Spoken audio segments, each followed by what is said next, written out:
Hey everybody, Jared here with Meeple Mentor, and today I'm excited to be unboxing with you Pendulum from Stonemaier Games, and this is designed by Travis Jones, but I love the artwork. Here it says it's by Robert Leask, and I know it's a time resource game, and I know there's not that many games out there that use time as a resource, but we're going to take a look at it. This is a pre-order first printing, as you can see, number 11,581. So in the first printing, and let's see what's on the back. I'm just going to read this all for you, and it is a, I believe, 1 to 5 player game, 60 to 90 minutes. So in Pendulum, each player is a powerful noble vying to succeed the timeless king as the true ruler of Dunya. Each noble in the game is unique. Players command their workers, execute stratagems, and expand the provinces in their domain in real time to gain resources and move up the 4 victory tracks: power, prestige, popularity, and legendary achievement. Use your time wisely, as the player who has shown themselves the most fit to rule during the final council will be declared the new timeless ruler. Pendulum is a turnless, real-time strategy game for 1 to 5 players.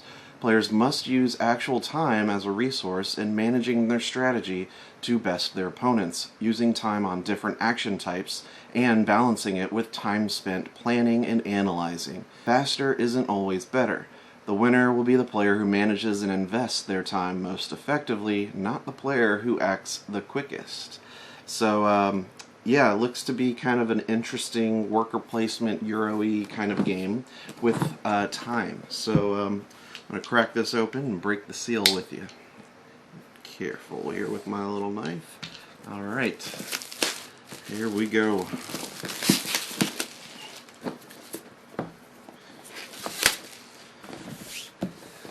Now it's off, we're going to open it up.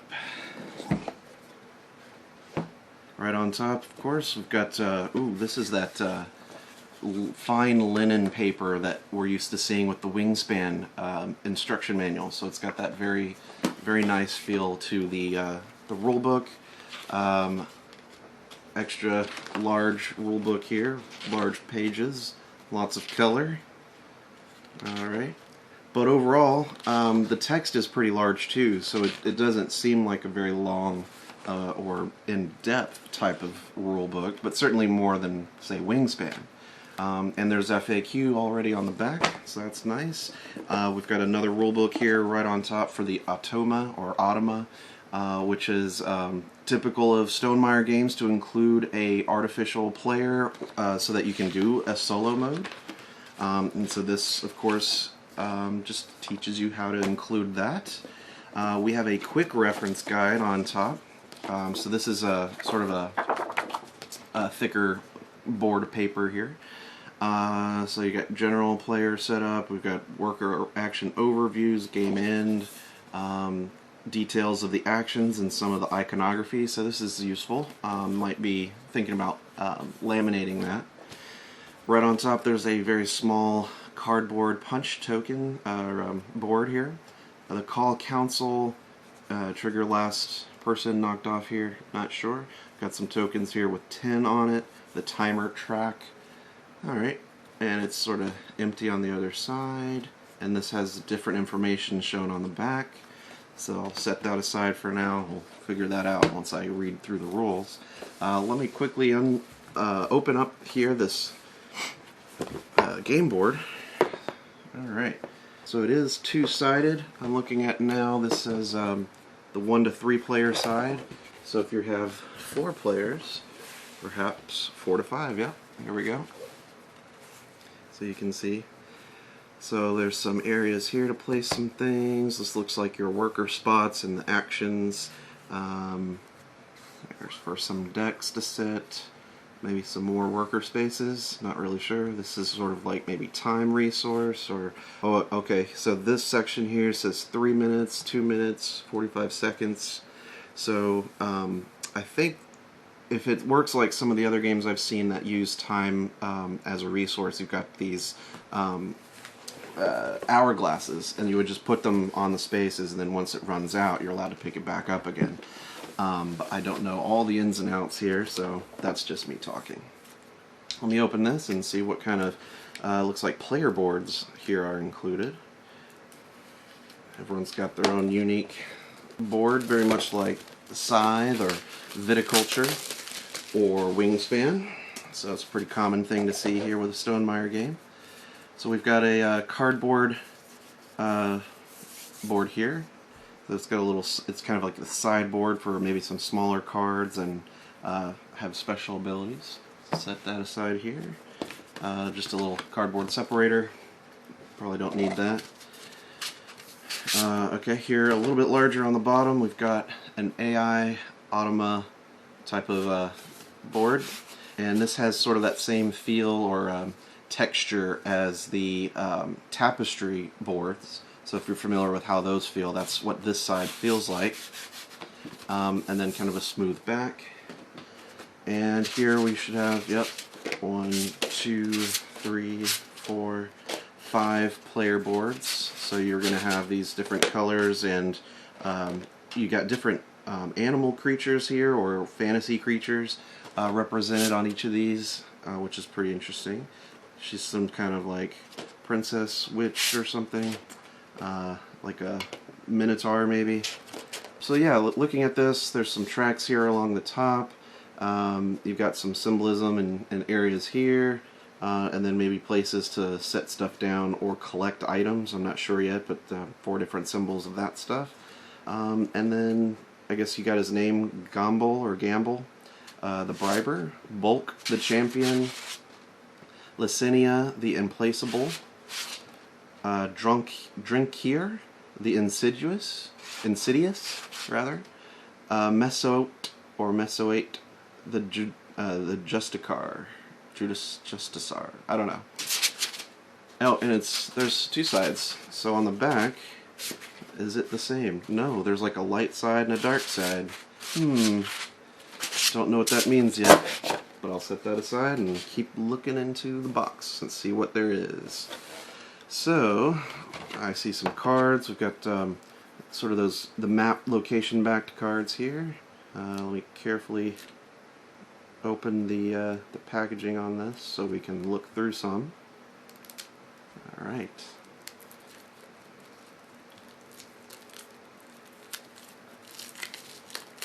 Carefully opening that. So all these have the same backing. Alright. So they have a number of symbols surrounding a square in the center with like maybe a place or a name. I'm not really familiar. Of course, they're color-coded here, and 4 actions, 1 on each side. So that's what those look like. Having not played yet, I can't tell you too much, but I do intend to play soon. So I've got to read the rulebook, and I will be doing a tutorial video on this one, because I am quite excited on sort of the theme and how this works. So be on the lookout for that, and I might as well plug, yes, you should subscribe so that you can be notified once the tutorial on the video is done, and in the meantime certainly check out my other Learn to Play videos. So here's the backs of these cards, or the fronts rather.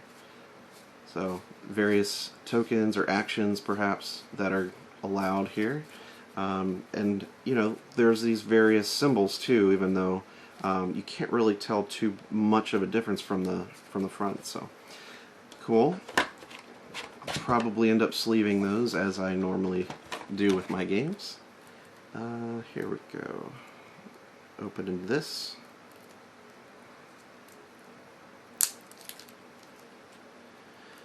Looks like on top we've got some cards for the Automa.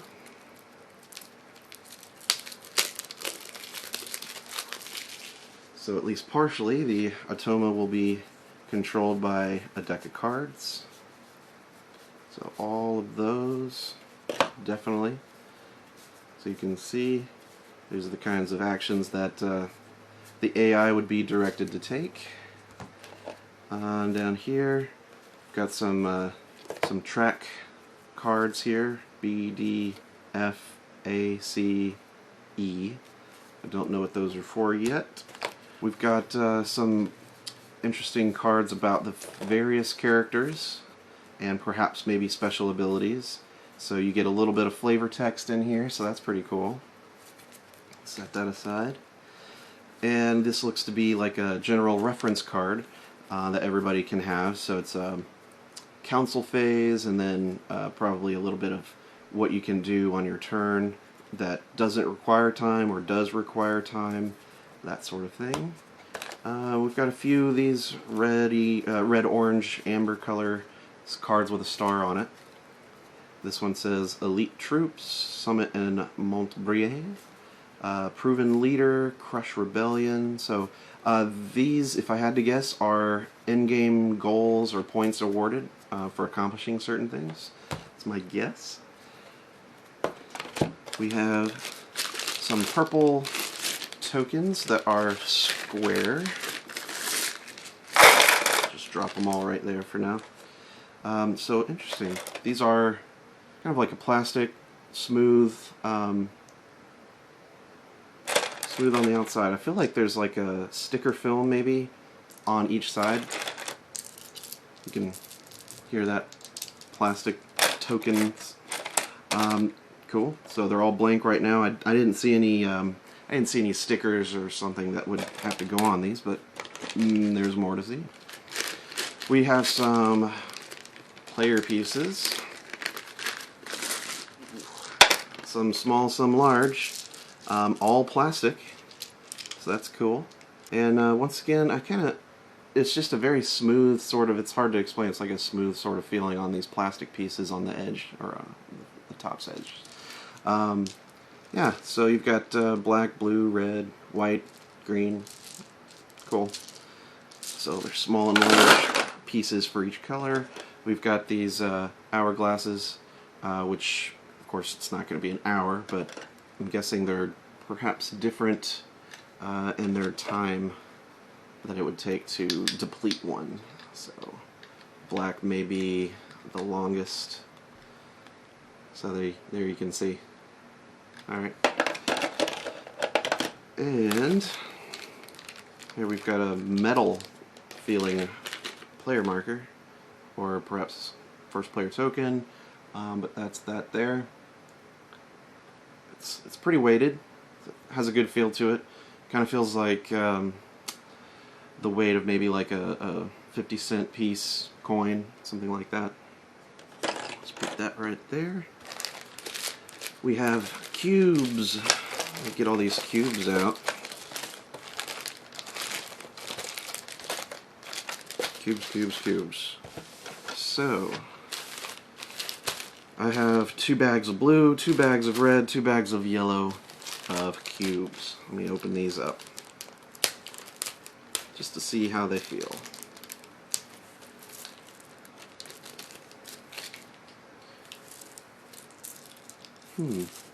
Very good. Good plastic feel to them. So, so far everything in here has been plastic resources except for that metal star token that we just saw. So yeah, there's quite a bit of these tokens. I'll just set those aside for now. That's how those look. About the same size as the ones in Tapestry. Here, look, we have some other player pieces and their colors. We've got some time markers with your, for the hourglass symbol.